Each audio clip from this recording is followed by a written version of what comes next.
Hello everyone! I just want to flex this very helpful thing na ginatawag na to backup power station. I believe this is very helpful to everybody. So let me share to you a very quick demonstration of this product. I really like this because it's very portable and chargeable rasad ni siya.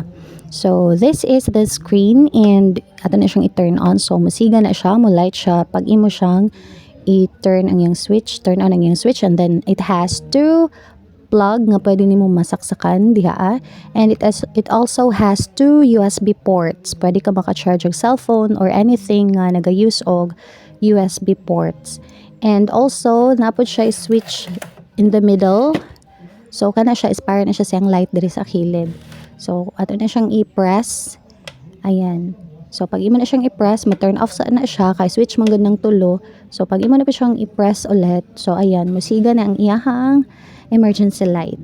So very kay siya, multifunction na gud na siya nga item. Since it has three main switch, so kana ako siyang i-demo sa inyo anong tulo iyang switch. Depende na siya kung asa mo gamit og charge niya. Example, diha mo sa USB port, so diri ka mo turn on sa iyang switch 1.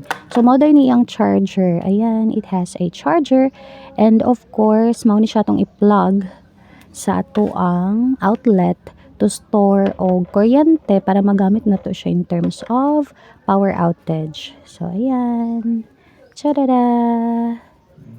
So ready to charge na siya, but dili sa nako siya i-charge karon kay daghan pa man siya na store nga battery. So napod ni siya fuse sa likod. Ayan. And nindot po niya siya kung gusto po mo makasave og kuryente, kay pwede po ninyo siya i-charge sa iyahang solar panel.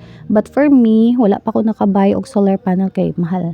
Medyo mahal pa, di pa ako ka-afford for now. But I'm trying to buy another set na with solar panel na